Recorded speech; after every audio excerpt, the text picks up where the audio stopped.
احنا ما بنعملش حسابنا حاجه. المصري اقوى لاعب في لعبه الكاراتيه. هو طبعا التحدي كان صعب شويه، بس انا كان نفسي ابقى دكتور بشري. والحمد لله ربنا وفقني في ثانويه عامه وقدرت اجيب المجموعه واخش الكليه. فكان تحدي بيني وبين نفسي اللي انا هخش الكليه وان شاء الله هنجح وهجيب تقديرات عاليه، وفي نفس الوقت هفضل مكمل في الكاراتيه وهنجح في الكاراتيه.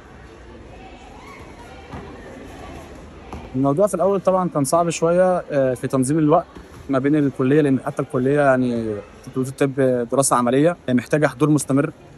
برضو الرياضه، انت واحد لاعب في منتخب مصر، حلمك بطوله عالم او اولمبياد، فطبعا برضو التمرين بيبقى مكثف وصعب. ففي الاول الموضوع صعب، بس الحمد لله بعد تعود يعني بتلاقي في نتيجه ايجابيه ونتيجه طرديه ما بين الرياضه والدراسه. هتلاقي الرياضه بتاثر ايجابيا على الدراسه ونفس الكلام العكس. فالحمد لله ربنا موفقني في الاثنين، وبسعى ان انا افضل متميز هنا وهنا.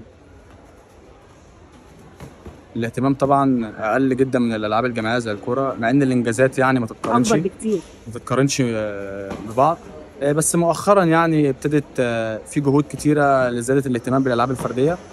وان شاء الله يبقى في اهتمام اكتر وتقدير اكتر، ويبقى اللعيب الفردي مش مظلوم واخد حقه زي لعيب الكوره بالظبط. احنا ما بنعملش حسابنا حاجه. المصري اقوى لاعب في لعبه الكاراتيه، ممكن بس يكون عارف اللعيبه المميزه اللي معاه في الميزان، بس مش عامل لهم حساب او مش خايف منه.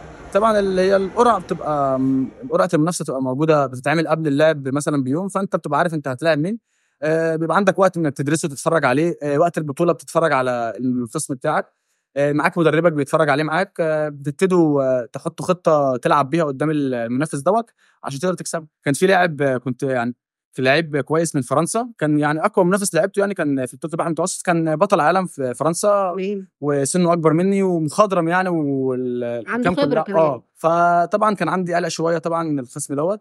كنت عارف اللي هو في طريقي يعني في المنافسه. فتواصلت مع المدرب بتاعي، اتفرجنا عليه مع بعض، درسنا نقط قوته علشان اخلي بالي منها، نقط ضعفه ان انا هستغلها، والحمد لله قدرت اكسبها. طبعا الحمد لله ربنا كرمني، قدرت اجيب برونزيه بطوله شمال افريقيا. البطوله دي طبعا بتبقى بطوله قويه جدا، بيبقى مشارك فيها اقوى دول افريقيا في لعبه الكاراتيه، مصر تونس الجزائر المغرب، اقوى منافسين لمصر في الكاراتيه. فطبعا الموضوع ما كانش سهل، بس الحمد لله بكرم وتوفيق ربنا قدرت ان انا احصل ميداليه البرونزيه. وان شاء الله بحلم عندي اخر السنه ديت بطوله العالم، بحلم وبسعى ان انا ان شاء الله امثل بلدي في البطوله ديت. وفي برضه السنه اللي جايه بطوله العالم للكبار مقامه في مصر، وبحلم طبعا ان انا ان شاء الله امثل دولتي برضه في البطوله الكبيره اللي زي كده وعلى ارضك. فشرف طبعا لاي حد ان هو اللي يمثل البلد بتاعه.